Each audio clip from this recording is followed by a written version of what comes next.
Off in the distance, Sierra Blanca is now quite Blanca.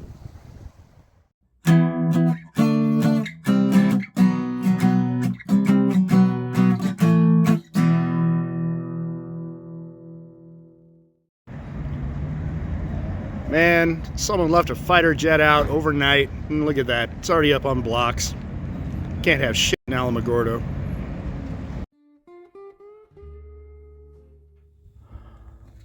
Four-day brine. The turkey begins. Always do them upside down. I found that with smoking a brine turkey.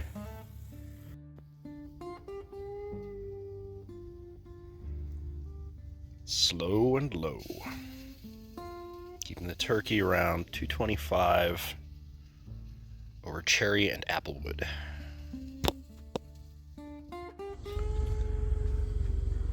We decided to go exploring after running to town for a few things, and there is a back road to the homestead.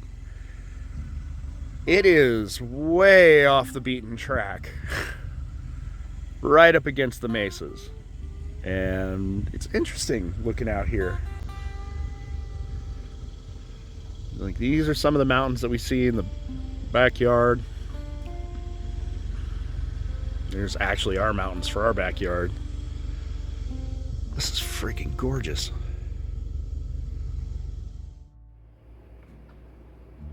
This is Amber's cat, not our cat. Definitely Amber's cat, Tuna Fey. She's a sassy little broad who likes women, and it really does not like me that much.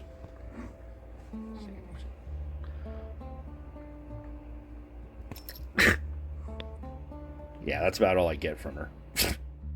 You've heard me mention that even though we are way out in the middle of nowhere, we have high-speed internet at this site. This is something that isn't perfect, though. We are in the middle of nowhere. Although they say that we're on a 100 megabits down plan, I was looking to see if I could get a internet backup out here, since we both work remote and do a lot of my side hustles on the internet. It wouldn't be good if, say, this went down like it did about a month ago, out of the blue, no reason given, and the ISP out here is not, they're a small company, and it's not exactly the best company. So, found out there's a new service that Starlink is offering,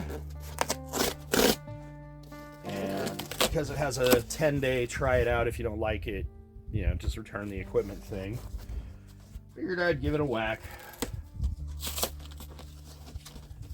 Yes, I know,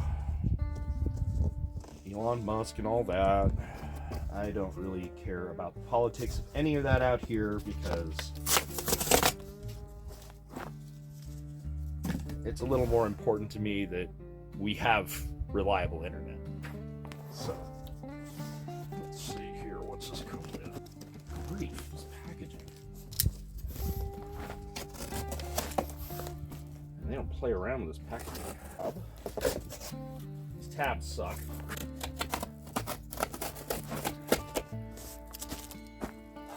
What a time to be alive. The nearest gas station is almost half an hour away from us. But we have multiple options for internet. Yeesh. Packaging really isn't a joke. Grief. Oh, that pull tab works. Whee! Alright, let's see what this thing's got. It's got a, I assume it is a receiver. It's kind of like a cutting board. It's got a handy dandy quick start guide, all printed out on one giant piece of cardboard. with no words. It's just pictures. Okay, and then we got, that appears to be the cable that runs from the receiver to the router. Got a power supply.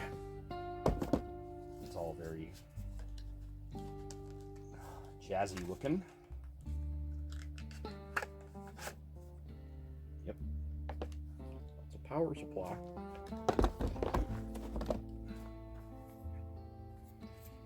And the router itself, which is incredibly streamlined. It's got the port for the receiver. It's got 2 actual LAN ports on it, which is cool, in case you want to just plug our computers directly in. And a power port. And that's pretty simple. It says I got to download an app. Oh, they do have, whoa, look, actual words. These aren't instructions, these are, good grief. Legalese in every single language on Earth. I'm recording this on my phone. I'm going to have to use my phone to finish setting this up. Or... I'm recording. Oh. I was like, are you talking? As I was saying, no, I'm recording this on my phone, and I'm going to have to use my phone to scan a QR code, get an app to set the rest of this up. It's very strange. Okay, well, let's get to it. Got the Starlink set up. So this is the speed off of our regular internet that we've been using. And on a day like today, it's probably gonna, yeah, it's gonna hover around the high 30s, which is usable, and it's going up a little bit into the 40s. That's actually really good for this service. We don't normally get much faster than that, and the upload is abysmal. It takes me about an hour to upload each of these videos to our channel using this service. I have set up the Starlink, and this is the computer that I have connected to that.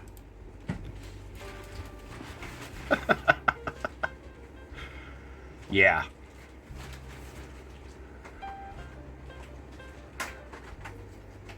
That's about 3 times faster than what we've been living with for the last few months. Upload is only a little bit better, but I think that will make a difference on uploading these videos. That's going to be a game changer. Not hugely, but I needed slightly more internet for one of the projects that I'm working on that I hope to get done by the end of January. Yeah, it's a little noisy out here in the woods today. But that's probably because it's Thanksgiving weekend. A lot of people have family out. No, people just partying and having fun with friends and family. Some of you who are more tech savvy, living in the cities, are probably laughing at, oh, you're only getting 90 megs down. And I mean, I get it. I just lived in a metroplex for 30 years where every time new technology increased internet speed, we were on the top of that wave. The home in Dallas, I want to say, gets close to a gigabit down, and that's great. It's awesome for, well, internet streaming, sending files, all of that. I mean, this phone I'm recording this on, I really wish T-Mobile had home service out here, because I would flip to it in a heartbeat. A friend of mine had that in Dallas, and it was on the regular, pulling down 300 megs. My phone, unfortunately, has a data cap if I use it as a hotspot of, I think it's 2 gigabytes a month. I've had to use it already when this other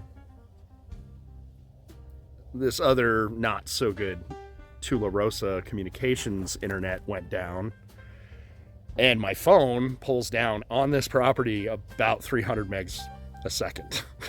So the Starlink still isn't as good as what I'm looking at right now, but it's still unlimited data, 100 megs down.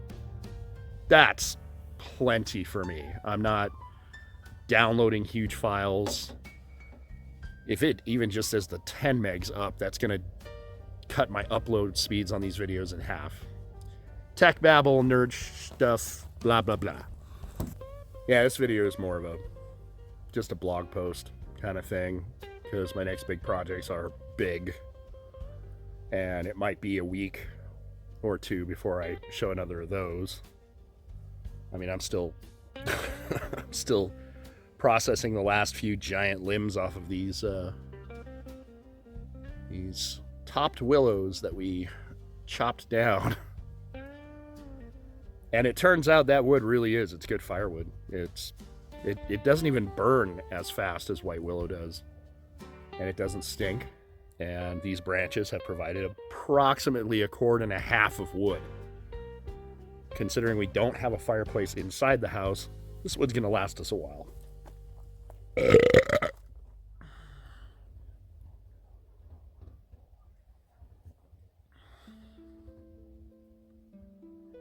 Mostly I've just been working my hind end off on my day job. And due to my work schedule and the holiday, today is the first real day off that I've had in 12 days. So I'm just taking it easy this weekend. I'm not gonna build a house from processed lumber of the trees. I'm not gonna do anything crazy this weekend. I'm gonna do various chores, finish processing this wood, turn my compost, pick up some of the trash that has accumulated. What else can I tell you? Oh, somebody who knows me has been watching these videos and asked me, so do you just follow the same survival rules for preparation out in the rural area that you would in the city? And I actually recorded an entire video and I thought I was being smart about it. I set the camera up to have a really good backdrop, and the sun was a little lower than it is right now, and time got away from me and the video's barely usable. Also, my microphone lost battery, so that was great. However, having already on the fly, no script, made that 35-minute video, realized that I can just be way more concise now. As some of you know, I did a YouTube channel for urban survival preparation, and I kind of let it slide. I never tried to monetize that channel. I just made it so that if somebody I knew was living in a city who wanted to know how to get into disaster preparedness, I would just send them that YouTube channel and they could watch the first 7 videos. That's it. To answer that question, for my friend and anyone else who might be wondering, the difference between urban disaster preparation and rural preparation is, it's not even apples and oranges. It's apples and fruitcake. It's bananas and machetes. If you're preparing to be disaster ready in the urban areas, you have to do a lot more. As I noted in that series, there's a link in the description. If you live in an urban area and a disaster hits, usually, not always, but usually, the grid will come back online within 14 days. That's not true out here. What little grid we have, in our case, it's just electricity, but also transportation grid, the roads in this area, or say a really bad wildfire or a flood or a massive windstorm causes damage to our property and the structures on it, we're not in the city, and it will probably take a lot longer than 14 days for anything to come back online this far out in the sticks. So, to give the extremely annotated Cliff's Notes version of it, in my first series, one of the things I skimmed over, air. You need clean air in the rule of 3, so you can last 3 minutes without it. Out here, yeah, you really need to make sure you have good carbon monoxide detectors, and also a breathing solution should say a really bad wildfire breakout or some kind of chemical spill down by the railroad tracks or something. I keep various military grade gas masks. They're not that expensive. And also something that I learned from the time I spent working in the oil refinery. They make modern masks that do the job just as well as any military grade mask. And I have a few of those. You just have to make sure you get the right kind of filters for them. Ones that are actually rated to stop acid gases and nuclear, biological, and chemical contaminants from entering your lungs. Another one that I skimmed over in the original series was shelter, because most people in an urban area already have shelter. They have shelter solutions if something were to happen in a disaster.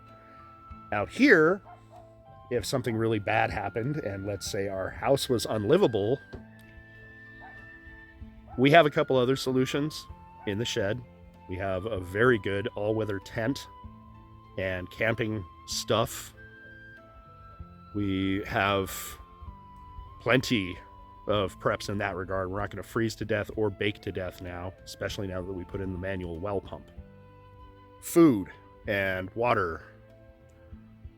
Again, in my initial urban series, I told people have 14 days worth of stuff and then over-prepare.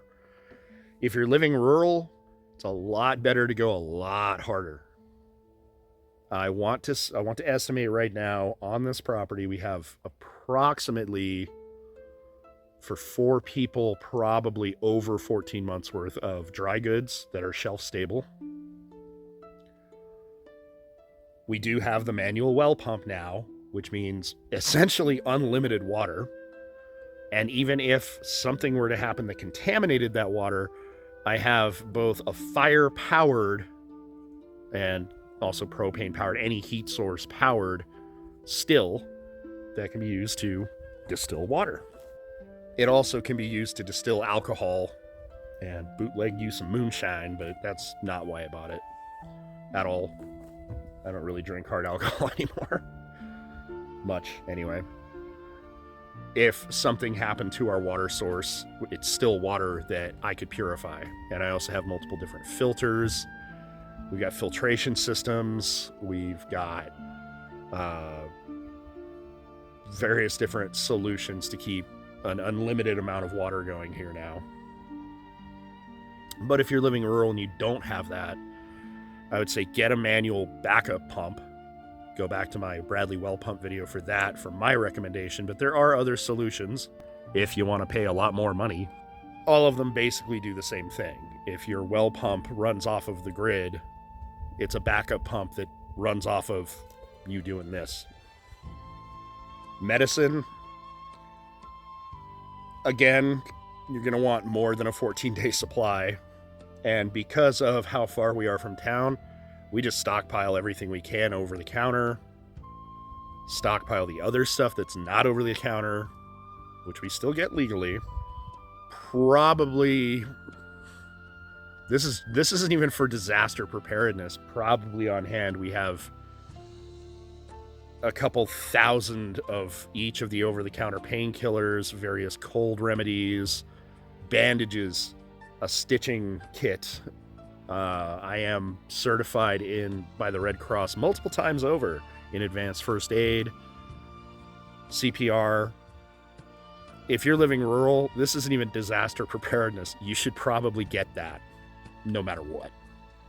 Basically, my urban survival series was for people in the city. And in the city, you probably need max 14 days worth of stuff. Out here, even a disaster that in the city would be cleaned up in 2 weeks, it could drag on for months out here. So you need other solutions. Preparedness of that level is just one of the trade-offs of moving out of the city. It really is. There's the things you take for granted in the city that are conveniences out here, a lot of them just don't exist. So you do have to be prepared. You also have to be a lot more alert. I think I mentioned this in a previous video, if you are doing your thing around your property and you suddenly smell unexpected smoke, in the city you'll go, car fire, or smells like a house might be on fire. Out here, you're going to grab a fire extinguisher and you're going to go walk around your property making sure nothing's on fire. You're going to try to identify the source of it, and you're not going to feel great until you do. In our case, a couple of times I've smelled something burning. I go outside, and sure enough, there's a neighbor, about a quarter mile that way. You can see they're burning off some brush, burning some dead vegetation, or burning some trash.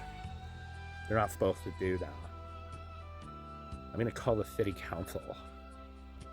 And if there's a rainstorm that's just pounding you, and you might have some things outside that could get blown away or damaged, you got to hop to it. You can't just, I guess I'll check it in the morning, see if it's okay. Well, there might be things out here that get damaged by a storm that you can't easily replace, or that you might really, really need. So overall, for that friend, yes, you do the same preps when you're living rural. You just do a lot more of them. As for other people who are city dwellers, one of the reasons I kind of let that channel slide was because I found another YouTube channel from an incredibly well-educated, articulate dude who basically was doing the exact same thing, but way better. So I'll link to his channel. I can't remember right off the top of my head. The Urban Prepper or something like that. His videos are amazing. He updates a lot. I highly recommend his videos. He doesn't know who I am. I doubt he is aware of me at all. I'm just linking to his channel because if you live in the city and you want more information on properly preparing for disasters or emergencies, his channel is amazing. It appears that a lot more people are getting into this kind of lifestyle, which I wholeheartedly endorse. And I stand by the things that I already said in my previous videos. Yeah, this is hard. And you're going to have to work on a lot of stuff. It appears there's a bit of a battle cry going around, a golden rule of the wasteland, as it were. You're going to have to sometimes do things that you've never done before and you have no training in. Times when you won't know what you're doing, but you're trying to do it anyway.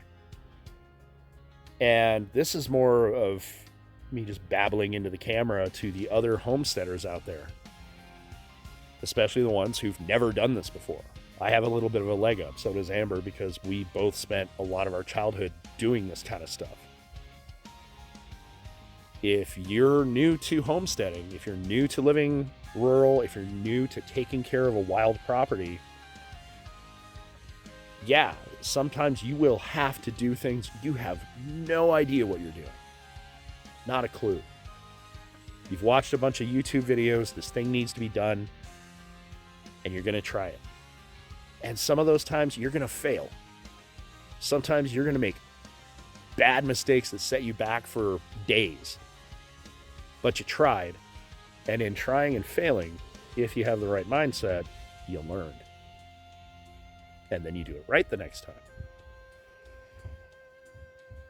That might be a setup for a couple of the projects I'm going to do this winter. because there's 3 I can think of that I really want to get done. I'm raring to go. I've done so much research on them. These are things I have never done really before in my life. And I know I'm going to document it, and along the way, some of those things I'm going to screw up. I'm going to screw up bad. But I'm learning. And I'll learn as I go. And that's what every last one of us has to do out in these wild and woolly wasteland areas. Yeah, I think that's about all I got. I'm going to take the rest of the weekend to knock out a few minor, completely boring, or I would video the heck out of them, projects. Have some beer. Watch some streaming. I mean, we were already doing that. The Starlink doesn't mean that now we suddenly have TV. We had that over our little 30 meg down connection. But watch some TV, have some beer, cook some food, and just breathe. And enjoy the beauty, the natural beauty of this entire area. Easy to get stressed out in these trying times.